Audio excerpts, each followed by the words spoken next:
Recording start हो चुकी है। स्वागत है आप सभी का। और रीतिकाल हम पढ़ रहे थे, बहुत अच्छी तरीके से आप सबने साथ दिया और मेरा भी मनोबल बनाए रखा और मुझे भी प्रेरणा मिलती है आप लोगों से। और बढ़िया तरीके से हमने रीतिकाल को पढ़ा और अच्छी तरह से हम ख़त्म भी कर रहे हैं उसको। बहुत अच्छी तरीके से हमने रीतिकाल की प्रवृत्तियों को, नामकरण को, अच्छे अच्छे कवियों को, अच्छे अच्छे आचार्यों को, गौण कवियों को, सबको डिटेल में पढ़ा। विस्तार से पढ़कर उनके बारे में, उनकी महत्वपूर्ण रचनाओं के बारे में, उनके आचार्य के गुण के बारे में, उनके कवित्व गुण के बारे में, सबके बारे में विस्तार से समझा हमने। और उसके बाद हम फाइनली जिस टॉपिक पे पहुँचे हैं उसका नाम है रीति मुक्त कवि या रीति मुक्त काव्य, पेज नंबर 332 पर। जो कि रीतिकाल जो काव्यधारा है ना, उसका सर्वश्रेष्ठ साहित्य भी कह सकते हैं। लेकिन मतलब रीतिकाल, जिसका नाम ही रीति से बंधा हुआ काल है, उसमें लिखे गए फेवरेट कवियों में वो कवि आते हैं जो रीति से मुक्त है। मतलब कितनी कॉन्ट्राडिक्शन वाली बात हो गई ना, जिसे कहते हैं ना कि उल्टी बात, जिसे कहते हैं ना कि क्या बोलते हैं, क्या कहते हैं, वो वही बात तो भाई कि पता है अमेरिका तो है ना एकदम गोरे लोगों का देश है, पूरे गोरे गोरे भरे पड़े हैं। अच्छा तो प्रेसिडेंट कौन है, मतलब प्रेसिडेंट तो काले हैं, तो हो गई ना उल्टी वाली बात वहाँ पे। ऐसा है बिल्कुल। तो वैसे ही किसी भी विचारधारा या किसी भी प्रकार की जो कोई सबसे श्रेष्ठ चीज़ होती है ना, उसकी जो सर्वश्रेष्ठ चीज़ होती है ना, वो उसी नियमों को फॉलो नहीं करती है, जबकि दुनिया फॉलो करती है, उसके सारी चीज़ें नियम फॉलो करती है। ऐसा है। तो रीति मुक्त काव्य हम पढ़ेंगे। तो हमने डिस्कस किया था शुरू में ही, और ये आप सबको भली भांति पता है कि रीति का मतलब क्या है कि रघुकुल रीत सदा चली आई, प्राण जाए पर वचन न जाई। कि एक ऐसी रीति है, एक ऐसा मार्ग है जो चलता आ रहा है हमेशा से, कि हमको वचन फॉलो करना ही है, वचन मानना ही है, चाहे हमारे प्राण चले जाए। ठीक है ना। तो रीति हो गया ना एक प्रकार का चला आया हुआ मार्ग, आगे भी चलेगा। तो वैसे रीतिबद्ध कवि क्या होगा कि पहले से जो रचना लिखी गई है संस्कृत काव्य शास्त्र में लिखी गई है, चाहे पुराने काव्य शास्त्र ग्रंथ हो गया, उन्हीं को ही फॉलो करके, उन्हीं को ही पढ़कर नया ग्रंथ बना देने की जो परंपरा चली आ रही थी, इसी को रीतिबद्ध काव्य कहलाया हुआ। और उन कवियों को रीतिबद्ध कवि कहलाया हुआ, क्योंकि पहले जो अलंकार शास्त्र पढ़ाया गया था उन्हीं को मैं उसको कन्वर्ट करके अपनी निजी भाषा में, जो कि ब्रज भाषा भी हो सकती है, उसमें कन्वर्ट करके सामने वाले को पढ़ा दिया मैंने, रीतिबद्ध काव्य हो गया। पर रीति मुक्त काव्य वो होता है जिनको कोई मतलब नहीं है भाई इस परंपरा से, बंधन से। अर्थात वो काव्य शास्त्रीय ग्रंथों का क्या करते हैं, बहिष्कार करते हैं। रीति की बंधी बंधाई परिपाटी का बहिष्कार करते हैं। स्वच्छंद प्रवृत्ति का अनुसरण करते हैं, स्वच्छंद प्रवृत्ति का अनुकरण करते हैं, और काव्य शास्त्रीय ग्रंथों का अनुकरण नहीं करते हैं। दरबारी जीवन से इनका कोई दूर दूर तक वास्ता नहीं है। हाँ, कुछ मात्रा में दरबारी जीवन में रहे जरूर हैं, ऐसा नहीं किसी के आश्रम में रहे जरूर है, परंतु इनका जो काव्य जो जन्मा है, जो विकसित हुआ है, फला फूला है, वो बिना दरबार के ही फला फूला है रीति मुक्त काव्य के अंदर। रीति मुक्त काव्य रीतिकाल का ही नहीं, अपितु हिंदी का साहित्य में भी एक अच्छा स्थान, यानी कि जिसे कहते हैं ना बहुत श्रेष्ठ स्थान रखने वाला काव्य है। जिसमें प्रतिनिधि कवियों में बात करें तो घनानंद सबसे सर्वश्रेष्ठ कवि हैं। हालांकि आलम, बोधा, ठाकुर, इनको भी हम डिटेल में पढ़ेंगे। ठीक है। इसके बाद अगर मैं बात करूं तो रीति मुक्त काव्य एकमात्र ऐसा काव्य है जिसके लिए आपको, आपके पास और आपको हृदय होना आवश्यक है। मतलब ऐसा है। इससे पहला वाला जितना भी काव्य था उसके लिए आपके पास बुद्धि होना आवश्यक थी। बुद्धि नेत्रधारी था इसका पहले वाला काव्य, रीतिबद्ध वाला काव्य। रीति मुक्त काव्य हृदय नेत्रधारी है, हृदय की समझ होनी चाहिए। इससे पहले जो हमने पढ़ा था रीतिबद्ध काव्य जिसे कहते हैं, रीति सिद्ध काव्य जिसे कहते हैं, वो था हमारा वस्तुनिष्ठ श्रृंगार का वर्णन करता था। वस्तुनिष्ठ श्रृंगार मतलब लड़की को देखता था या प्रेमिका को देखता था तो बाहरी शरीर की तुलना करता था या बाहरी शरीर का ही वर्णन करता था, अर्थात वस्तुनिष्ठ श्रृंगार का वर्णन था वहाँ पर। परंतु यहाँ पर आत्मनिष्ठ, विषयनिष्ठ वर्णन किया जा रहा है श्रृंगार का। वहाँ पर संयोग श्रृंगार का वर्णन था प्रेम का, कि जब नायक और नायिका मिलते हैं तो किस प्रकार के हाव भाव रहते हैं, उन चेष्टाओं का वर्णन किया गया था। परंतु यहाँ पर वियोग श्रृंगार को श्रेष्ठ माना गया है, वियोग श्रृंगार का वर्णन किया गया है। प्रेम का एक निष्ठ वर्णन है कि single love, one sided love तो नहीं कह सकते, वन साइडेड लव तो है किसी किसी का, जैसे मान सकते हैं घनानंदी का, पर हाँ एक निष्ठ लव जिसे कहते हैं ना कि बस एक पर ही, वन वुमेन मैन जिसे कहते हैं ना, वन वुमेन, तो वही वाली बात हो जाती है। तो ये वाला लव हम रीति मुक्त काव्य में देखते हैं। रीति मुक्त काव्य में हमने देखा कि मुक्तक रचनाओं की प्रधानता है। मुक्तक रचनाएं मतलब प्रबंध रचनाएं लिखी गई है पर गौण मात्रा में। इसके अलावा दरबारी जीवन से इनका कोई संबंध है ही नहीं है। मोटी मोटी और विशेषताएं तो क्या है ये मैंने बता दी, बाकी तो नगेंद्र वाली पुस्तक में पढ़ेंगे तो ये चीज़ बताएंगे वहाँ पे क्या होता है। क्या होता है कि इस प्रवृत्ति का नाम कि इस धारा का नामकरण कुछ लोगों ने रीति मुक्त किया है और कुछ लोगों ने स्वच्छंद काव्य धारा किया है। रीति मुक्त का सीधा अर्थ यही है कि रीति परंपरा के साहित्य बंधनों और रूढ़ियों से मुक्त है। यह शब्द स्पष्टतः इस धारा की दूसरी समसामयिक काव्य प्रवृत्ति से तुलनात्मक अध्ययन प्रस्तुत करता है। रीति मुक्त नामकरण विवाद रहित और निरापद है। तो देखो, खुद ने ही कह दिया कि विवाद रहित है, इसमें कोई डाउट नहीं है ना। और क्यों डाउट नहीं है मैंने आपको बता दिया। पर दूसरा नाम विवेचन की अपेक्षा रखता है, क्योंकि यही शब्द पश्चिमी साहित्य की एक प्रसिद्ध महती काव्यधारा के लिए रूढ़ है। तो क्या रीतिकाल की ये काव्यधारा किसी प्रकार यूरोप की स्वच्छंद काव्यधारा से संबद्ध है? लेकिन संबंध के लिए ऐतिहासिक आधार चाहिए, वे यहाँ नाम को भी नहीं है। फिर क्या इन दोनों में किसी प्रकार का उल्लेखनीय समानता है? बिल्कुल नहीं है। क्यों? क्योंकि मुझे वह बताओ, स्वच्छंद धारा अगर इन्होंने कह दिया, स्वच्छंद का मतलब क्या होता है? स्वतंत्र रूप से हमारे मन के अनुरूप लिखना। अब आपको पता है कि स्वच्छंदवाद के प्रवर्तक वैसे तो रूसों को मानते हैं जनरली, जहाँ तक मुझे याद आ रहा है, पाश्चात्य संस्कृति में। अभी काफ़ी समय हो गया तो ध्यान नहीं है, पर हम उसमें वर्ड्सवर्थ को पढ़ते हैं, कोलरिज को पढ़ते हैं स्वच्छंदवादी कवियों में, जिन्होंने क्या होता है उनके एक अलग से उनका एक नियम लेके चलते थे वो। पर एक बात बताओ मुझे, उस टाइम तक घनानंद और ये सब थे, क्या ये क्या अंग्रेजी साहित्य को पढ़ रहे थे? क्या नहीं पढ़ रहे थे ना। इनकी जो विचारधारा थी या इनके अनुसार जो स्वच्छंद काव्य था वो पाश्चात्य संस्कृति से तो अलग होगा ही सही ना यार, ऐसा है बिल्कुल। बाकी पढ़ते हैं कि इनका क्या मानना है कि यहाँ ये बताना अप्रासंगिक नहीं होगा कि आचार्य रामचंद्र शुक्ल ने आधुनिक काल की एक अन्य काव्यधारा को भी स्वच्छंद काव्यधारा कहा है। अब आपको पता है कि स्वच्छंद काव्यधारा किसको कहा है? जिसमें श्रीधर पाठक का नाम आता है, माखनलाल चतुर्वेदी का, सियाराम शरण गुप्त का, बालकृष्ण शर्मा नवीन, हरिवंश राय बच्चन का नाम गिनाया है, ठीक है ना। ये सभी अपने समय की प्रचलित साहित्यिक परंपराओं को त्याग कर भावनाओं के मुक्त क्षेत्र में विचरण करने वाले थे। ये इंपॉर्टेंट क्वेश्चन नहीं है कि निम्नलिखित में से आधुनिक काल की अन्य काव्यधाराओं में, स्वतंत्र काव्यधाराओं में शुक्ल जी ने किसका नाम नहीं गिनाया है, तो इनका गिनाया है। किसी ने प्रकृति के मुक्त रूप को काव्य का विषय बनाया, तो दूसरों ने छायावादी संप्रदाय से अपनी काव्य कला को अप्रभावित रखा।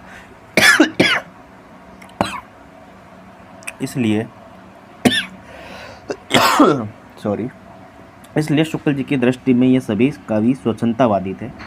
इसलिए इस सब से यही सिद्ध होता है कि हिंदी काव्य के संदर्भ में स्वच्छंदतावादी शब्द परंपरा और रूढ़ियों के त्याग के अर्थ में अधिक प्रयुक्त हुआ है। मेरी आवाज़ नहीं आ रही थी इतनी देर से आपको? हाँ, तब कुछ बोले क्यों नहीं मुझसे कि मेरी आवाज़ नहीं आ रही है सर? तो हम रीति मुक्त काव्य पढ़ रहे थे, जिसमें हमने 332 पेज से शुरू किया था और प्रवृत्ति का नाम था रीति मुक्त काव्य, जिसमें हमने पढ़ा था कि रीति मुक्त में जो है नामकरण में कोई विवाद नहीं है इस नाम में, और कुछ लोग इसको स्वच्छंद काव्यधारा भी कहते हैं। हालांकि आपको पता है कि स्वच्छंद काव्यधारा या स्वच्छंद जो प्रवृत्ति है, ये जिसे हम कहते हैं ना स्वच्छंदतावाद, ये पाश्चात्य संस्कृति से भी इस काव्य ने जन्म लिया था। तो उसका भी इसका संबंध लिखता है, मतलब मिलता है कहीं ना कहीं। और हमने ये भी पढ़ा था कि शुक्ल जी ने भी आधुनिक काल की काव्यधारा में स्वच्छंद काव्यधारा कहा है, जिसके कुछ कवि हैं यहाँ पे, जैसे श्रीधर पाठक, माखनलाल चतुर्वेदी, सियाराम शरण गुप्त, बालकृष्ण शर्मा नवीन, हरिवंश राय बच्चन आदि को गिनाया है।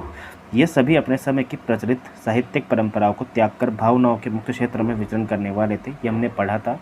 इसके अलावा क्या हो गया ना कि छायावादी संप्रदाय से अपनी काव्य कला को प्रभावित रखा, इसलिए शुक्ल जी की दृष्टि में सभी स्वच्छंदतावादी थे, ठीक है ना। इस सबसे यही सिद्ध होता है कि हिंदी काव्य के संदर्भ में स्वच्छंदतावादी शब्द परंपरा और रूढ़ियों को त्याग के अर्थ में हम छायावादी अधिक प्रयुक्त होता है, यूरोपीय काव्यधारा की समानता अथवा प्रभाव के अर्थ में नहीं। इसलिए हम छायावादी साहित्य को भी स्वच्छंद काव्यधारा कह सकते हैं, क्योंकि इसमें भी प्राचीन रूढ़ियों एवं परंपराओं का त्याग है। फलतः घनानंद वाली रीतिकालीन काव्यधारा को स्वच्छंद काव्यधारा कहना अनुचित नहीं होगा, ठीक है ना। अब देखो, स्वच्छंद काव्यधारा क्या होती है ना कि पुराने चले आ रहे नियमों का हम पालन नहीं करेंगे, हम हमारे हिसाब से काव्य रचना करेंगे। तो हो गया ना एक प्रकार से स्वतंत्र रूप से लेखन करना। आवाज़ अच्छे से नहीं आ रही, मतलब कैसे बैकग्राउंड से आवाज़? एक बार अच्छा ठीक है, दोबारा ज्वाइन कर लेना एक बार, शकुन लाइट दोबारा ज्वाइन करो, अगर नहीं आए तो फिर मुझे बताना एक बार फिर से। परिभाषा और परिधि, ठीक है, परिभाषा और परिधि क्या निकलती है रीतिकाल की? ठीक है, परिभाषा और परिधि अंग्रेजी साहित्य में रोमांटिक यानी कि स्वच्छंद और क्लासिकल काव्यधाराएं अपनी विशिष्ट, एक सेकंड रुको जी, परिभाषा और परिधि। अंग्रेजी साहित्य में रोमांटिक और क्लासिकल काव्य धाराएं अपने विशिष्ट ऐतिहासिक और परिस्थितियों के कारण विशिष्ट अर्थों में रूढ़ हो गई है। विद्वानों ने अपने विस्तार और विविध प्रकार के ऊहापोह उन पर किए गए हैं। हिंदी के समीक्षा साहित्य में भी यह चिंतन शैली का प्रभाव है। जो हम किसी काव्य धारा को नियमबद्ध और दूसरी को मुक्त समझते हैं। पश्चिम में स्वच्छंद काव्यधारा श्रृंगारिकता, साहसिकता, काल्पनिकता, भाव प्रधानता, अनगढ़पन, सहजता आदि गुणों के लिए प्रसिद्ध है। वस्तुतः ये उक्त धारा के गुण लक्षण नहीं है। लक्षण तो जैसा स्वच्छंद शब्द से व्यक्त होता है, नियम मुक्तता, रूढ़ि मुक्तता है। ज्ञान के अन्य क्षेत्रों की भांति कला के क्षेत्र में भी नियमों के अनुसरता और स्वानुभूति के उन्मुक्त उद्गाता दो प्रकार के मनीषी प्रवेश करते हैं। प्रथम वर्ग के मनीषी कला की बाह्य रूप सज्जा, चयन, श्रेष्ठता पर बल देते हैं, तो दूसरे वह होते हैं जो अनुभूति के आवेगमय रूप की सहज अभिव्यक्ति को महनीय मानते हैं। प्रथम पक्ष की कला दृष्टि अभ्यास का फल होती है, तो दूसरों की हृदय निःसृति अकृत्रिम अभिव्यक्ति। प्रकृति का ये भेद थोड़ी बहुत मात्रा में सर्वत्र सर्वदा मिल जाता है। वस्तुतः नियमबद्ध और स्वच्छंद प्रकृतियों का यही मनोवैज्ञानिक मूल है। अभिव्यक्ति के क्षेत्र में स्वच्छंदतावादी काव्य व्यंजना प्रधान होता है, उसमें सांकेतिकता अधिक होती है, इसलिए थोड़ी बहुत मात्रा में रहस्यवाद की प्रवृत्ति भी उसमें आ जाती है। क्योंकि व्यंजना शब्द शैली क्या होती है, एक प्रकार से अभिधा वो होती है जिसमें हम सीधे सीधे बात को कह देते हैं। व्यंजना में बात को सीधे तरीके से न कह के गूढ़ अर्थ में बात को कहते हैं। तो गूढ़ अर्थ हो गया अर्थात रहस्य हो गया, तो रहस्यवादी भावना तो आ ही जाएगी ना। ऐसा है बिल्कुल, जैसे आता है ना कि मेरे प्रिय को आता भाता है तम के पर्दे में आना। अब ये प्रिय यहाँ पर कौन है आपको पता नहीं है, हो सकता है कि मेरा पड़ोसी हो, मेरा ईश्वर हो, है ना। तो ये चीज़ यहाँ पर रहस्य बना हुआ है ना। बस इसी को छोटे मोटे रूप में अगर देखा जाए एकदम सबसे आसान तरीके से यही रहस्यवाद है। और यही रहस्यवाद भक्ति काल में तो एकदम बहुत प्रकांड तरीके से निकल कर बाहर आता है। जहाँ हम कबीर को पढ़ते हैं, जहाँ हम अन्य कवियों को पढ़ते हैं ना, वहाँ पर तो यही चीज़ है कि अभिव्यक्ति के क्षेत्र में स्वच्छंदतावादी काव्य व्यंजना प्रधान होता है। जब अपने मन का आदमी लिखेगा तो वो कोशिश करेगा ना कि बातों को थोड़ा छुपा कर लिखे, सीधे तरीके से बातों को नहीं पेश करेगा वो। तो अभिव्यक्ति के क्षेत्र में स्वच्छंदतावादी काव्य व्यंजना प्रधान होता है, उसमें सांकेतिकता अधिक रहती है, इसलिए थोड़ी बहुत मात्रा में रहस्यवाद की प्रवृत्ति भी उसमें आ जाती है। इस काव्य धारा में रूप सज्जा की प्रधानता नहीं होती है, व्यक्तिगत अनुभूतियों की यथार्थ अभिव्यक्ति पर दृष्टि रहती है। श्लेमल का कथन है कि देखो, उसने खुद ने कह दिया कि व्यक्तिगत अनुभूतियों की यथार्थ अभिव्यक्ति पर दृष्टि रहती है, ठीक है ना। और श्लेमल का कथन है कि क्लासिक काव्य अपने आप में प्रियवसित होता है, उसका उतना ही तात्पर्य है जितना शब्द प्रकट करते हैं। पर स्वच्छंदतावादी काव्य में एक ऐसी विच्छित रहती है जो तात्पर्य को पूर्णतः प्रकट भी नहीं होने देती है और उसकी ईयता अधिकाधिक बढ़ा देती है। विक्टर ह्यूगो ने स्वच्छंदतावादी काव्यों को रूढ़ियों से मुक्त बताया है, जो कि कॉमन सेंस सी बात है, जाहिर सी बात है।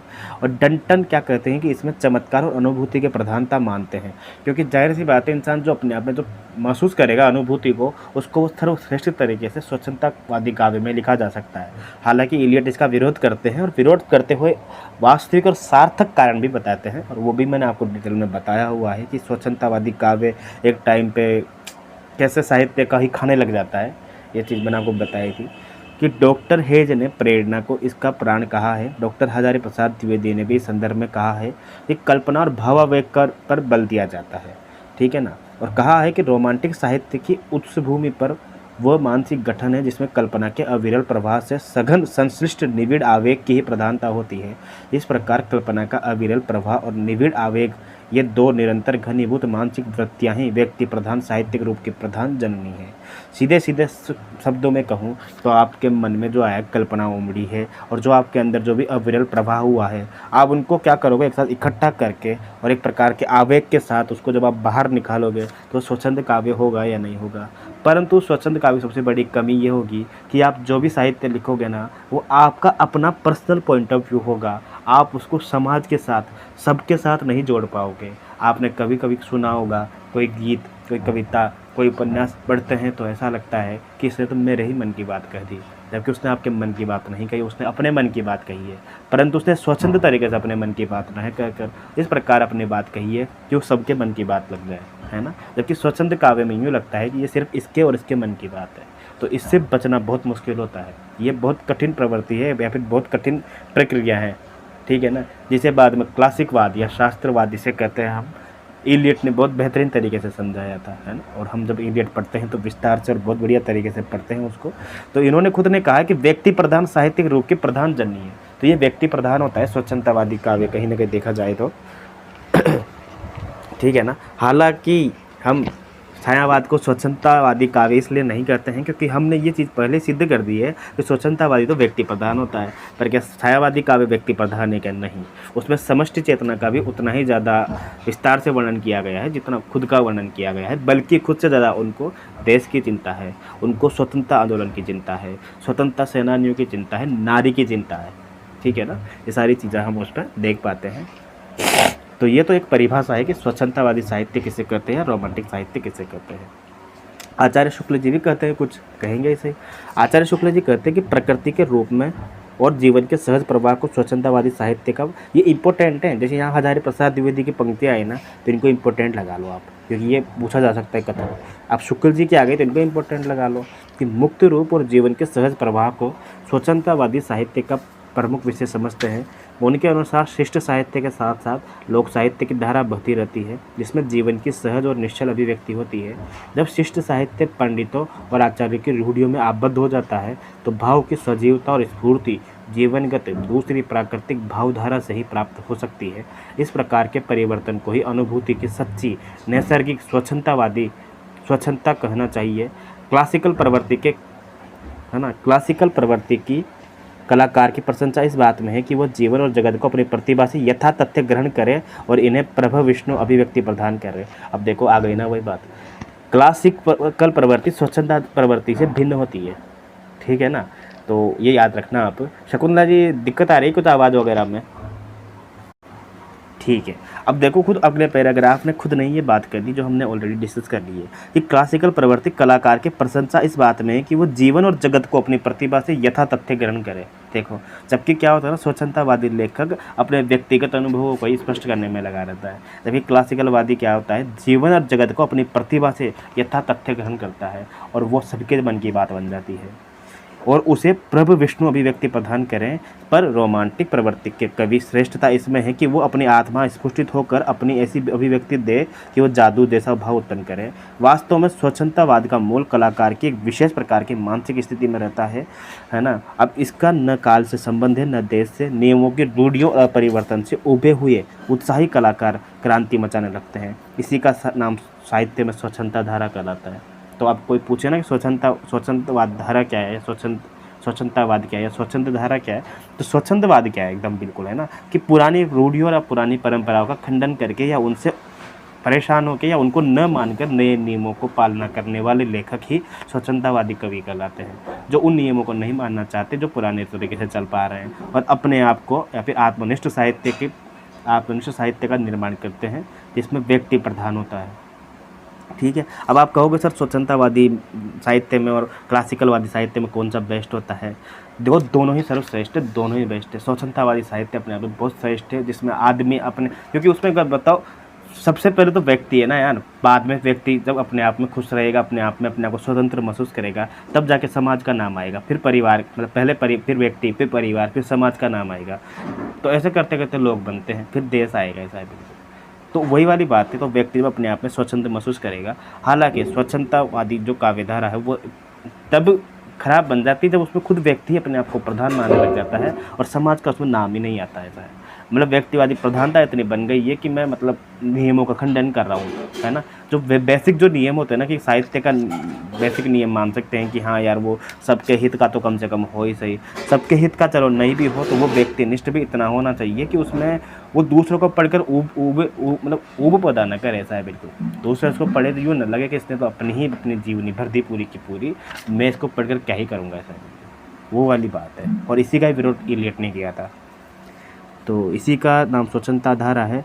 स्वच्छंदतावाद की प्रवृत्ति अति जब उच्छृंखला में परिणत होने लगती है तो उसकी सीमा बांधना आवश्यक हो जाता है। सीमाओं का बंधन और अनुवर्तन की क्लासिकल मार्ग है। इस प्रकार क्लासिकल और रोमांटिक प्रवृत्तियों की क्रिया प्रतिक्रिया साहित्य इतिहास में चलती रहती है। देखो कितनी बढ़िया बात कही है ना, कि ये प्रक्रिया चलती रहेगी। पहले लोग स्वच्छंदतावादी लेखन करेंगे, बाद में उसका खंडन करेंगे, फिर बाद में अलग लिखने वाले पैदा हो जाएंगे, फिर वापस स्वच्छंदतावादी लेखक आ जाएंगे, ऐसी वाली बात है।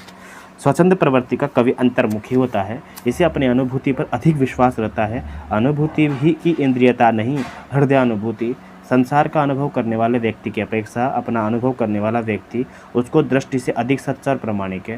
स्वच्छंदतावादी साहित्य में अभिनत्व रहता है क्योंकि उसकी प्रेरणा जीवन से मिलती है। जब साहित्य अपने समवर्ती जीवन से प्रेरणा न लेकर पूर्ववर्ती साहित्य से प्रेरणा लेने लगता है तब क्लासिकल बन जाता है। और क्लासिकल इडियट कहता ही नहीं कहता कि परंपरा का अनुसरण करना आपको आवश्यक है। ऐसा है बिल्कुल, जब तक आप पुरानी लिखी हुई रचनाओं को नहीं पढ़ेंगे अच्छी बेहतरीन रचना नहीं लिख पाएंगे, है ना।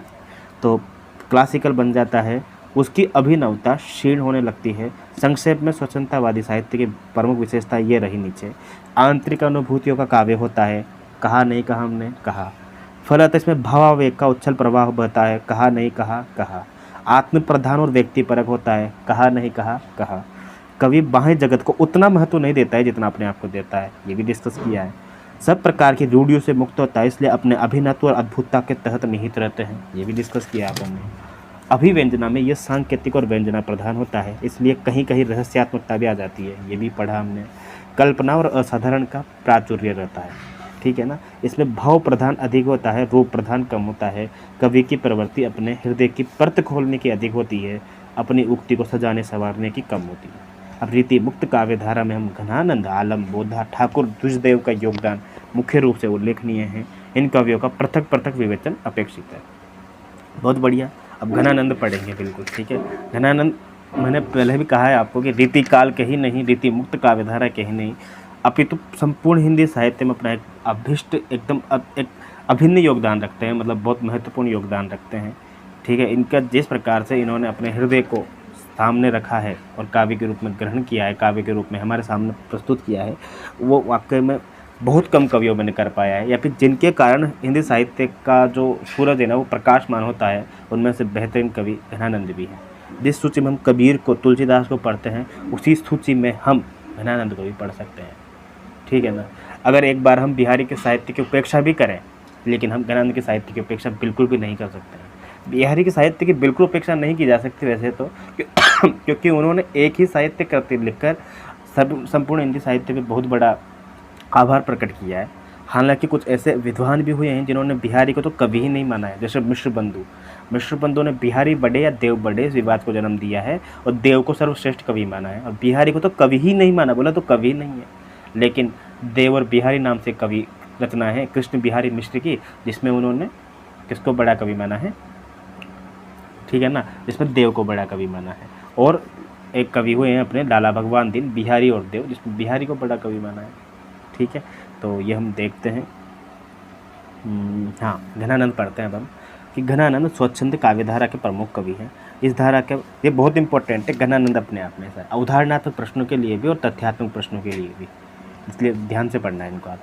और किसी भी एग्जाम की प्रिपरेशन कर रहे हो आप, पूर्व से लेकर पश्चिम तक, उत्तर से लेकर दक्षिण तक, छोटे से लेकर बड़े से बड़े एग्जाम की तैयारी कर रहे हो आप, घनानंद से प्रश्न नहीं आता है तो मुझे बता देना आप। घनानंद स्वच्छंद काव्यधारा के प्रमुख कवि हैं।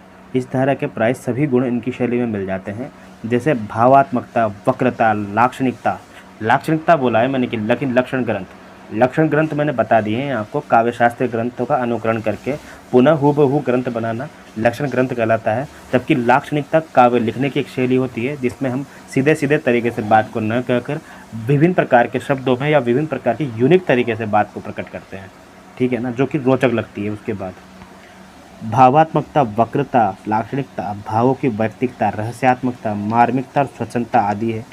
इसकी दो प्रकार की रचनाएं उपलब्ध है, जिनका संबंध क्रमशः लौकिक श्रृंगार और भक्ति से है। प्रथम वर्ग की रचनाएं प्राय कवित्व सवयों में रचित है और दूसरे वर्ग के पदों में दोहे और चौपाइयाँ हैं। अब तक प्राप्त कवित्व सवयों की संख्या लगभग 752 है। पदों की संख्या इतनी मिलती है और दोहे चौपाई की संख्या इतनी मिलती है। काव्य सौंदर्य के, ये काम का नहीं है हमारे, इसलिए बता रहा हूँ।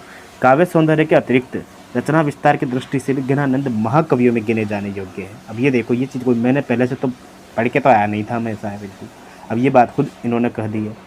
तो अब तक प्राप्त कितने, 752 तो कवित्व सवैया, पदों की संख्या 1057 और दोहे चौपाई की संख्या 2314। इनके काव्य में ऋजु और वक्र दोनों प्रकार की शैलियों का प्रयोग मिलता है, जो भाव के अनुरोध से नहीं कहीं संश्लिष्ट और कहीं विश्लिष्ट हो गई है। इनके वर्णन विषय में विविधता और विस्तार नहीं है अपितु कवि के अंतर्मुखी प्रवृत्ति के कारण विविधता भावों के सूक्ष्म भेद प्रभेदों में मिलती है। भाव कवि की व्यक्तिगत अतएव स्वच्छंद है, काव्य परंपरा के नहीं। विषय के समान भावों में भी कहीं कहीं आवृत्ति के दर्शन होते हैं। भावों में विषाद और निराशा का प्राचुर्य है। कवि प्रेम की पराजय में भी अडिग है, अतएव उसे विजय कहा जाएगा। ठीक है ना, कवि प्रेम की पराजय में भी अडिग है। देखो आप, ये देखो महत्वपूर्ण है ये पंक्तियाँ। विजय कहा जाएगा, ये विषाद उसके अभिलाषा तिरेक का परिणाम है। प्रेम की हर्ष अवसरों पर बढ़ती हुई अभिलाषाएं उससे बेचैन बना देती है। उसके भाग्य में प्रेम का हर्ष बधा ही नहीं है। प्रेम की यह विषादमय अनुभूति हिंदी साहित्य की परंपरा के प्रतिकूल और फारसी परंपरा के अनुकूल है। घनानंद के समकक्ष फारसी के अनेक कवियों में भी ये प्रवृत्ति पाई जाती है। तत्कालीन समाज की हीन दशा और उसके व्यक्ति की परवस्था के अनुभव का यही परिणाम हो सकता है। अर्थात मुझे पता है कि सामने वाला मेरा नहीं हो सकता है, मैं उसको पा नहीं सकता हूँ, बावजूद उससे एक निष्ठ प्रेम करना ईमानदारी के साथ ऐसा है। तो यही एक निष्ठता और यही प्रेम की जो पराकाष्ठा है, ये घनानंद के काव्य में दिखाई देती है। ठीक है। इसके बाद हम पढ़ रहे थे कि काव्य शैली में वर्ण्य का उपयोग दो प्रकार से हो सकता है, और इसमें कहने का तात्पर्य ये है कि इस प्रकार का जो साहित्य है ना, वो हिंदुस्तानी साहित्य में नहीं मिलता है, ये फारसी साहित्य में मिलता है। ठीक है ना, इस वजह से इस चीज़ को फारसी के निकट बताया है। काव्य शैली में वर्ण्य का उपयोग दो प्रकार से हो सकता है कि भाव लपेटी वस्तु का स्वरूप खड़ा करके या फिर वस्तु से उठे भावों का सीधा वर्णन करके। रस सिद्धों की भाषा में पहले को विभाव प्रधान और दूसरे को भाव प्रधान कर सकते हैं। हिंदी संस्कृत की परंपरा विभाव प्रधान रही है, पर घनानंद ने दूसरा मार्ग अपनाया है। ठीक है ना, अर्थात भावों का सीधा वर्णन अधिक किया है। इन भावों में रीझ भी है, किषाद भी है, उलझन, अभिलाषा, भूल, उपालंब है। उपालंब है, परंतु यहाँ पर सामने वाले की हानि या सामने वाले को दुख पहुँचाने का भाव बिल्कुल भी नहीं है। उपालंब में होता है सामने वाले की कमियां निकालना, सामने वाले को कोसना, परंतु उस कोसने में सामने वाले का अनिष्ट नहीं चाहता इंसान। ठीक है ना, उपालंब ताने मारना जिसे कहते हैं, वो वाली बात है। इन भावों के आश्रय है मन, प्राण, नेत्र और अन्य ज्ञानेंद्रिया। ज्ञानेंद्रियों का भावों का आश्रय बनाकर कवि ने उनका मानवीकरण कर दिया है। इनका काव्य भावों की अंतर्भूमि पर ही खड़ा है, वस्तु पर कम वीर। अब देखो आगे ना वही बात, यानी कि वस्तुनिष्ठ सत्ता पर कम ध्यान दिया है और अंतर्भूमि यानी कि आत्मनिष्ठ सत्ता पर अधिक ध्यान दिया है। प्रिय के रूप पर रिझने के मन की क्या दशा होती है, इस पर नीचे एक सवैया लिखा है कि रावरे रूप। अब ये रावरे शब्द है ना, रामचरितमानस में भी 50 बार आया है, इनकी कविता में भी आया है। वैसे भी ब्रजभाषा का एकदम ये किस प्रकार का काल था, स्वर्ण काल था ब्रजभाषा का ये। ठीक है ना, भक्ति काल तो स्वर्ण काल कहते ही हैं, परंतु इसको भी ब्रजभाषा का स्वर्ण काल कहते हैं, ब्रजभाषा का। ठीक है ना, क्योंकि ब्रजभाषा का जो साहित्य विकास रीतिकाल में हुआ है ना, वो पहले नहीं हुआ था। तो रावरे रूप अर्थात आपके रूप की नीति अनुप, नयो नयो लागत है जो जो निहारी। कि रोज जैसे जैसे तुझे देख रहा हूँ, तुझे यार रोज नया लगता जा रहा है। ऐसा लगता है कि रोज तेरे चेहरे से एक नई प्रकार की आभा प्रकट होती है। मन ही नहीं भरता देखते देखते, इतना टाइम हो गया तुझे देखते देखते, फिर भी ऐसा लगता है कि जैसे पहली बार देख रहा हूँ। ऐसा कि रावरे रूप की रीति अनुप, नयो नयो लागत है जो जो निहारी है। त्यो इन आँखन बान अनोखी, अघानी कहू नहीं आन तिहारी है। और एक वही जीव है हु तो सुतो वारी है, सुजान सकोच वो सोच तिहा सहारी है। रोकी रहे न दहे घनानंद, बाबर रीचन के हाथ न हारी है ना। तो अपने हाथों से क्या होगा, हार गया एक प्रकार से, वो हारने वाली बात यहाँ पे बताई जा रही है। रोकी न रहे दहे घनानंद, बाबरी रीच के हाथ निहारी। पंक्तियाँ पहली वाली इंपॉर्टेंट है, रावरे रूप की नीति अनुप। ये पूछी जाती है हर बार एग्जाम में, इसको इंपॉर्टेंट लगा लो, वेरी वेरी इंपॉर्टेंट। बाबरी रीझ के हाथ निहारिए।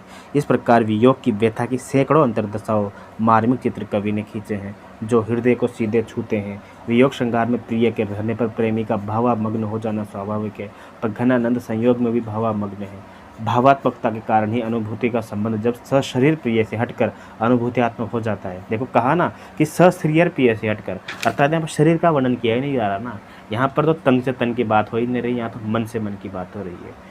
शरीर प्रिय से हटकर अनुभूत्यात्मक हो जाता है तो उसका संबंध परम सत्ता से बना प्रतीत होने लगता है। ऐसी उक्तियाँ अनेक हैं जिसमें सवैया दिखा हुआ है कि मन जैसे कछु तुम्हें चाहत है, सो बखानी ये कैसे सुजाने ही हो।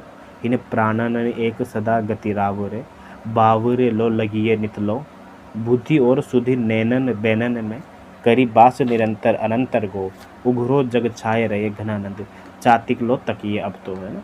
तो वही बात है कि इनका चातक जो है, इनका पसंदीदा पक्षी है या पसंदीदा प्रतीक हम कह सकते हैं कि क्या कर रहे हैं कि उगरे जग छाए रहे घनानंद ऐसा है बिल्कुल। तो चातक क्या करता है ना, वो चंद्रमा से प्रेम करता है, तो वही वाली अभिव्यक्ति यहाँ पे की गई है। ठीक है, कि यहाँ प्रेम का विषय सांसारिक प्राणी भी हो सकता है, प्रेम का विषय है ना, और परमेश्वर भी।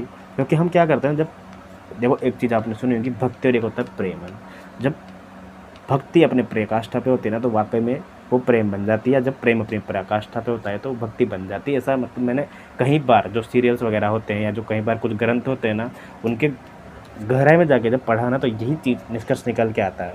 तो क्या होता है ना कि जब वो प्रेम इस प्रकार कर रहे हैं ना वो सांसारिक जीव से, तो वो प्रेम उनका एक निष्ठ है या इस प्रकार का अन्यतम है कि वो ईश्वर के समान हो जाता है। क्योंकि हम ईश्वर को भी तो प्रतीक रूप में मान के प्रेम कर सकते हैं ना। तो वही वाली अभिव्यक्ति यहाँ की गई है कि वो सांसारिक भी हो सकता है और परमेश्वर भी। ऐसी उक्तियों में रहस्यात्मकता की स्पष्ट झलक मिलती है। रहस्य वही वाली बात हो गई कि पता नहीं चल रहा किससे प्रेम है ना। तो घनानंद ने प्रेम का उदय अवश्य से सुजान के शरीर से हुआ था, पर उनकी परिणति परमेश्वर में भी हुई थी। उस शैली उत्तम पुरुष प्रधान आपको निवेदन की है।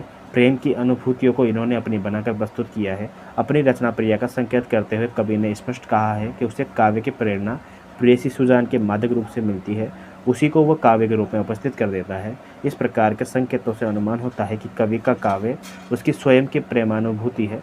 रीतिकाल के लिए ये नवीन प्रणाली है। अन्य कवियों ने तो नायक नायिकाओं और पात्रों की योजना द्वारा अपने भाव व्यक्त किए हैं। इसलिए डॉक्टर नगेंद्र जैसे मनोवैज्ञानिक आलोचक रीतिकालीन कविता में दमित भावना की मनोग्रंथि का एहसास लेकर तो वह उचित नहीं है, किंतु घनानंद ने तो अपने ही को निश्चल अभिव्यक्ति प्रदान की है, अतः वह दोष इनकी कविता में नहीं है। सुजान का रूप वर्णन भी इन्होंने अपनी लालसा भरी आंखों से देखकर ही किया है। लौकिक श्रृंगार के क्षेत्र में ये साहस घनानंद ने किया है। नीचे लिखे सवैया में प्रेमी कवि ने अपने वियोग दशा बताता है, और क्या दशा बताता है पढ़ते हैं कि अंक भरो चकित चौंकी परो, कब हुक लरो छिन ही में मनाओ, देख ही रहो अन देखे दहो, सुख सोच कहो जो लहो सुनी पाओ, और जान तिहारी सी मेरी दशा, यह को समझे अरु काहि सुनाओ, यो घन आनंद रैन दिना, नहीं बीतत जानिए कैसे भियाऊँ। ठीक है ना। तो वही वाली बात यहाँ पे विरह की दशा का मार्मिक वर्णन किया गया है। और जो छंद है ना, जो पंक्तियाँ महत्वपूर्ण है, वो शुक्ल जी से पढ़ सकते हो आप। वो पंक्तियाँ जो वहाँ शुक्ल जी ने दे रखी है वो ज़्यादा महत्वपूर्ण है एग्जाम की दृष्टि से। ठीक है ना। बाकी इसमें तो सिर्फ ये रागोरे रूप के रीति ये महत्वपूर्ण है फिलहाल तो। घनानंद के काव्य की एक विशेषता भावजन्य वक्रता है। ठीक है ना, ये विशेषता आ गई एक प्रकार से। तो इनको लिख लेना, ये छोटे छोटे शब्द क्या हुआ ना आपको परेशान कर सकते हैं कि हाँ ये विशेषता है या नहीं है, जो कि आपके डेली रूटीन में या डेली लाइफ में आप प्रयोग नहीं करते हो ना, इसलिए हो सकता है कि आपको थोड़ा सा वो कंफ्यूज करें। इसलिए इनको लिख लेना या फिर इनको याद रख लेना, और जिनका अर्थ समझ में नहीं आया मुझसे भी पूछ लेना। कि घनानंद के काव्य की एक विशेषता भावजन्य वक्रता है। कवि के भाव असाधारण हैं, उन्हें अभिव्यक्त करने के लिए असाधारण भाषा का प्रयोग ही एकमात्र उपाय है। ऐसा लगता है कि भाव का जन्म ही इस प्रकार की वक्र भाषा में हुआ है। इस प्रकार लाक्षणिक भाषा का प्रयोग करना उनकी शैली है, जिसके परिणाम स्वरूप उसमें विरोध और वक्रता ये दोनों गुण आ गए हैं। इनके कारण निस्संदेह शैली में सरलता नहीं रही है, पर मार्मिकता और चमत्कार पद पद पर अनुभूत होते हैं। वस्तुतः प्रेम की पीड़ा को कवि ने सच्चे हृदय से अपनी पूर्णता से भोगा था, इसलिए उसकी अभिव्यक्ति सटीक और मार्मिक हुई है। जहाँ कवि अपेक्षाकृत अधिक भावुक रहा है, वहाँ वह वक्र शैली को भूल गया है। फिर भी उनकी शैली का सर्वाधिक उल्लेखनीय गुण भाषा का लाक्षणिक प्रयोग है। भावों की जो सूक्ष्म अंतर्दशाएं कवि की अनुभूत हैं और रूप आदि के विषय में विलक्षण चिंतन उसे प्राप्त है, उसकी अभिव्यक्ति साहित्य में प्रचलित भाषा में नहीं हो सकती है। इसलिए घनानंद ने लक्षणा का मार्ग अपनाया है। मुहावरे भी प्राय लक्षणा के रूढ़ प्रयोग होते हैं, अतः इनकी भाषा में मुहावरों का भी प्रचुर प्रयोग मिलता है। तो ये भी एक विशेषता हो गई या नहीं हो गई? हो गई ना। ठीक है। लक्षणा का ऐसा सफल प्रयोग रीतिकाल के लिए सर्वथा नया प्रयास है। उस समय के आचार्यों ने प्रसंगवश अभिधा आदि वृत्तियों का विवेचन किया है। संस्कृत में तो इस ग्रंथ लिखे पड़े हैं, पर लाक्षणिक भाषा का प्रयोग न संस्कृत भाषा में मिलता है, बल्कि हिंदी के पहले के कवियों में सूर, तुलसी आदि भक्त कवियों की वाणी के अवश्य कहीं कहीं दर्शन होता है। इसका कारण अलंकार परंपरा का प्रभाव है। काव्य की अभिव्यक्ति के लिए अलंकार योजना ही एकमात्र आदर्श थी। दूसरी दिशाओं में बढ़ने का प्रयास कवि नहीं करते थे। ऐसी भाषा परंपरा ग्रस्त होने के कारण जीवन से हटी हुई नवीनताहीन प्रतीत होती है। लक्षणा में शब्दों का ऐसा चातुर्यपूर्ण प्रयोग होता है कि वाक्य में एक का धर्म दूसरे में आरोपित हो जाता है। इससे भाषा की शक्ति दोहरी हो जाती है और चित्रात्मकता बढ़ जाती है। घनानंद ने इस दिशा में काव्य सौंदर्य ही नहीं, भाषा की क्षमता के भी नए आयाम खोले हैं, पर यह परंपरा न बन सकी और रीतिकाल की भाषा वहीं की वहीं रह गई है। ठीक है, तो ये मोटा मोटा हमने घनानंद के बारे में पढ़ा। हो सकता है कि आगे घनानंद के बारे में फिर से दिया गया हो जहाँ पे रचनाओं की बात करें, लेकिन फिलहाल तो यहीं पर ही दिया गया है। जिस पे हमने बात की है घनानंद के बारे में। घनानंद की रचनाएं हम वैसे तो नोट्स पढ़ते हैं तब हम बात कर ही लेते हैं, घनानंद की रचनाएं जब हम शुक्ल जी को पढ़ते हैं तब बात कर ही लेते हैं। फिलहाल हमारा उद्देश्य नगेंद्र जी को पढ़ना था, तो नगेंद्र जी ने जो दिया है पुस्तक में वो हमने घनानंद के बारे में पढ़ा है। घनानंद के बारे में जो भी घनानंद की कृति की जो भी विशेषताएं थी, घनानंद के पात्रों की या घनानंद की जो रचनाएं हैं या घनानंद की जो सोच है या रीतिमुक्त काव्य की जो विशेषता है वो भी हमने पढ़ी है। यहाँ तक अगर कोई डाउट हो तो अभी पूछ लो, आप फटाफट पूछ लो तुरंत मुझे, ऐसा है कोई दिक्कत नहीं है, क्योंकि फिर रिकॉर्डिंग आगे जारी रहेगी, है ना। और कोई ऐसी जल्दी नहीं, मैं आराम से एकदम जवाब दूंगा अगर कुछ क्वेश्चन हो तो, नहीं हो तो फिर हम आगे चलते हैं आलम के ऊपर। आचार्य रामचंद्र शुक्ल ने, अब आलम क्या कहते हैं कि आचार्य रामचंद्र शुक्ल ने हिंदी साहित्य के इतिहास में 2 आलम गिनाए हैं अलग अलग। ठीक है भाई, गिनाए तो अच्छी बात है, पढ़ते हैं कि क्या क्या लिखा है उनके बारे में। कि आचार्य रामचंद्र शुक्ल ने अपने ग्रंथ हिंदी साहित्य के इतिहास में 2 आलम माने हैं। एक तो अकबर के समय के थे और दूसरे औरंगजेब के पुत्र मुअज्जम के आश्रित। प्रेमाख्यान मिलता है एक माधवनल कामकंदला नाम का, जो कि मैंने आपको बताया है कि ये आलम की रचना है। और प्रबंध काव्य है, प्रबंध काव्य आप समझते हैं ना, जो मुक्तक रचनाओं से भिन्न होता है। तो सबसे बड़ी बात यह है कि उन्होंने आलम की ही रचना माना है और आलम कैली को दूसरे आलम की रचना माना है। अब श्याम सनेही या श्याम सनेही और सुदामा चरित्र 2 रचनाएं भी प्रकाश में आ गई है। इस प्रकार माधवानल कामकंदला, श्याम सनेही और सुदामा चरित्र 3 प्रबंध काव्य और एक मुक्तक संग्रह आलम के नाम से प्राप्त है। शुक्ल जी के अनुसार प्रबंधकार आलम और हैं और मुक्तककार आलम हो रहे हैं। काव्य रूप और शैली की भिन्नता इस मान्यता के मूल में है। रंगरेजिन प्रियसी शेख का संबंध मुक्तकार आलम से माना गया है। और रंगरेजिन प्रियसी शेख कौन है? ये शेख रंगरेजिन इनके प्रेमिका है। आलम जिनसे प्रेम करते थे, आलम पहले हिंदू थे, इनसे प्रेम करने के बाद मुसलमान बन गए थे। उसी को शुक्ल जी ने स्वच्छंदता प्रवर्तिका कवि कहा है। प्रबंधकार आलम तो सूफी प्रभाव से युक्त शुद्ध प्रेमाख्यान काव्य परंपरा के कवि हैं। ठीक है ना, तो सूफी परंपरा से ये इंपॉर्टेंट पंक्तियाँ लिख लेना आप इनको। इसके विपरीत पंडित विश्वनाथ प्रसाद मिश्र भी दोनों को एक ही मानते हैं। इस विवाद के पक्ष विपक्ष की परीक्षा करने का यहाँ तो अवकाश नहीं है, पर इतना कहना जरूरी है कि स्वच्छंदता धारा की विशेषताओं के दर्शन में आलम कैली में ही होते हैं। लौकिक प्रेम की भावनात्मक और परंपरा मुक्त अभिव्यक्ति जैसी आलम कैली के कविता सवयव मिलती है, वैसी ऊपरी कथित अन्य रचनाओं में नहीं मिलती है। शेख कोई रंगरेजिन थी, उसकी काव्य कुशलता पर मुग्ध होकर कोई ब्राह्मण देवता मुसलमान आलम बन गए हैं, एक किंवदंती ही प्रचलित है। साथ ही ये भी देखा गया है कि आलम कैली में आलम छाप वाले पद्य पति आलम के और शेख छाप वाले उनकी पत्नी के लिखे गए हैं। अर्थात इससे सिद्ध होता है कि आलम कैली जो ग्रंथ है वो दोनों ने मिलकर लिखा है। ठीक है।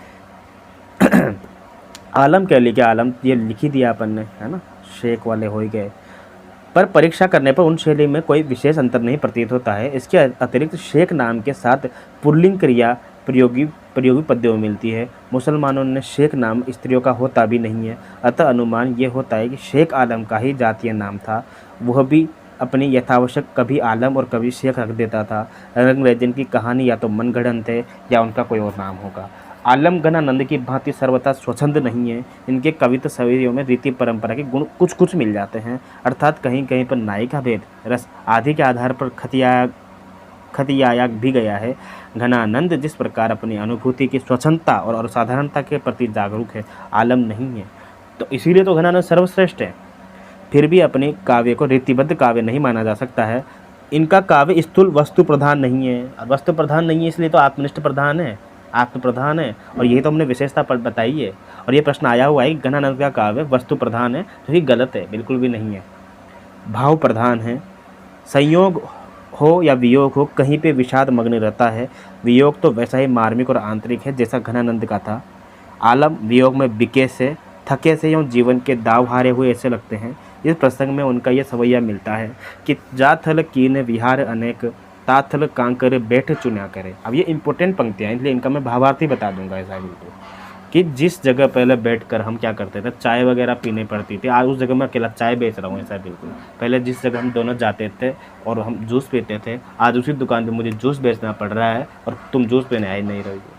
कहने का तात्पर्य है कि जिस जगह जाकर हम पहले घूमते थे, कंकर वगैरह फेंकते थे, आज उस जगह मैं क्या कर रहा हूँ, कंकर खुद समेट रहा हूँ। मतलब तुम हो ही नहीं मेरे साथ में कंकर समेटने के लिए, या वो जो विहार करने के लिए कि जा थल कीने विहार अनेकन, ता थल कांकरे बेटी चुन्या करे, जा रसना सु करी बहु बात तू गा के सुनाऊँ, गा के सुनाता हूँ। जाथल कीन्हे बिहार अनेकन, ताथल कांकरी बेठी चुन्यो करे, चारस नासो करी बहु बात, सुतारस नासो चरित्र गुण्या करे, आलम चैन से कुंजन में करी केली, वहाँ अब शीस धुनिया करे, नैनन में जो सदा रहते तिन की अब कान कहानी सुनिया करे।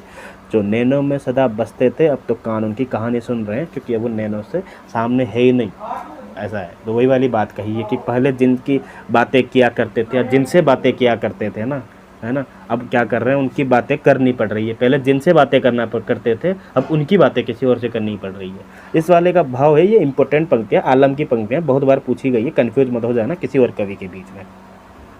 इनकी प्रेमानुभूति व्यक्तिगत है, अतः वह मार्मिक और सत्य प्रतीत होती है। इसमें अभिलाषा की प्रधानता है, इसलिए प्रिय को पाकर भी प्रेमी तृप्त नहीं होता है, उसका प्रत्येक क्षण अंतर्द्वंद से पीड़ित रहता है। अभिलाषाओं का भी ये प्रभाव है कि प्रिय की छोटी छोटी चेष्टाएं प्रेमी को अंतरतम को मत डालती है। दूसरी ओर प्रेम में विषमता भी है, प्रेमी अपनी अभिलाषाओं में आकुल रहता है पर प्रिय निष्ठुर और कठोरी बना रहता है। कृष्ण निकट रहते हैं फिर भी निष्ठुर है। ऐसी स्थिति प्रेमी के लिए गले में फांसी बन जाती है। इस प्रकार विभाव, अनुभाव, नायिका भेद आदि की रीतिबद्ध परंपरा से मुक्त होकर मन की उलझन और व्यथा की अनेक ऐसी अंतर्दशाएं आलम ने चित्रित की है जो रीतिबद्ध काव्य में देखने को नहीं मिलती है। उनके द्वारा वर्णित प्रेम चेष्टा प्रधान बाह्य प्रधान नहीं है, अच्छा बाह्य नहीं है काव्य, है ना, अनुभूति प्रधान आंतरिक है, इसलिए उनकी शैली मार्मिक है। उसमें अभिलाषा और वेदना की प्रधानता है, इसलिए वो आपाततः फारसी के प्रेम पद्धति की ओर अधिक झुका हुआ है। उसमें नैराश्य, मार्मिकता, व्यथा, मूकता आदि विशेषताएं बार बार अभिव्यक्त हुई है। संभवतः इसलिए आलम अपनी उक्तियों को सजाने और चमत्कारपूर्ण बनाने के लिए कभी सावधान नहीं दिखाई पड़ते हैं। उनकी चिंता भाव को अपनी समस्त पूर्णता और गंभीरता के साथ व्यक्त करने की रहती है, अतः वह शैली की अलंकारिकता से मोह से मुक्त है। ठीक है, तो मोटी मोटी जो बात हमने रीति मुक्त काव्य की विशेषताओं में पढ़ी थी, वो बात जाहिर सी बात है, रीति मुक्त काव्य के कवि जो हैं उनकी विशेषता बनेगी नहीं बनेगी, बनेगी ना। तो ये बताओ मुझे, इनकी जो भी काव्य था वो चेष्टा बाह्य प्रधान नहीं था, प्रेम का बाह्य वर्णन नहीं करना था, आंतरिक प्रधान था, ये हमने पढ़ा। पर मैंने ये भी कहा था आपसे कि हमारे हिंदी साहित्य में जो प्रकार का जो विरह मिलता है ना, वो ज़्यादा से ज़्यादा प्रेमिकाओं का तो मिलता ही है, लेकिन कहीं ना कहीं पति पत्नी का प्रेम ज़्यादा मिलता है, या फिर थोड़ा सा हम देवी देवताओं या फिर जो कथा मिलती है ना हमारे भगवानों की या कहीं ना कहीं अप्सराओं की, वो कथाओं का वर्णन ज़्यादा मिलता है, तो हम उनको भारतीय प्रेम कहेंगे। परंतु क्या होता है ना कि फारसी प्रेम में या फिर सूफियों के प्रेम में ये गर्लफ्रेंड बॉयफ्रेंड वाला किस्सा चलता है। वहाँ पर क्या होता है कि सामने वाला हमसे प्रेम नहीं करता है, फिर भी हम उनसे प्रेम करते हैं, और ये भी व्यक्ति फारसी में या सूफी पद्धति में अधिक दिखाई देती है।